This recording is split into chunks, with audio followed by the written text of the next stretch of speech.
It's one of the biggest sporting events on the planet, and it's coming to the UK this summer. The Tour de France will begin in Leeds, and for 2 days the world's best cyclists will race through Yorkshire before riding from Cambridge to London. Bob Walker's been on his bike.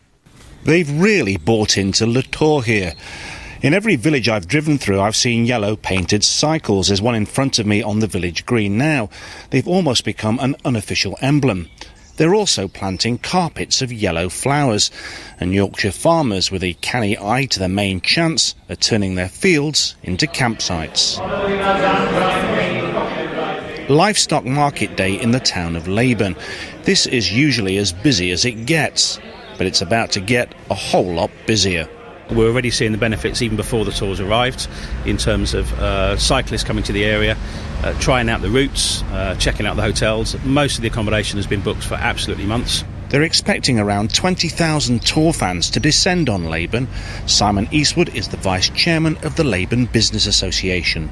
If you take in the whole area of Richmondshire, a figure I saw this morning could be as many as 350,000 coming to Richmondshire itself to see the tour, whether it be in Wensleydale, whether it be Swaledale. It's a lifetime opportunity. It's something that's never going to happen again, and we'll see a weekend like no other. 'Cause the road will take you home. It took a highly polished and slick campaign to bring the tour to Yorkshire. They've even got their own official anthem.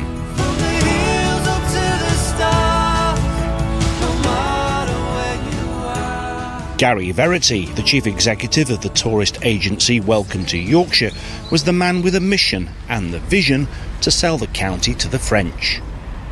They were very polite and they'd heard a bit about Yorkshire, but they'd never heard of Yorkshire puddings, and they were not familiar overly with the Brontes. I tried them with David Hockney and Henry Moore, and they weren't overly familiar with that. And we were in one meeting and one of them turned around to me and he said, "Are you the dog? Le Petit Chien, the Yorkshire?"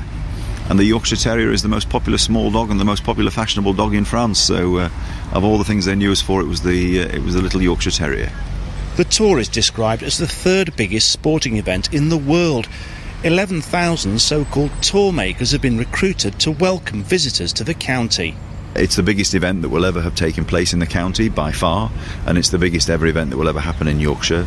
It's worth well over 100 million to the economy immediately, but beyond that, I mean, it's worth a lot now in terms of the build-up to it. It's worth a lot beyond that, and the legacy of the tour.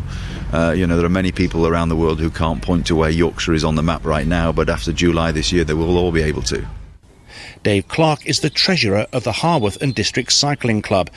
He argues that Yorkshire is the natural home of British cycling. If Tommy were here, he'd be loving it, he'd be there, he'd be part of it.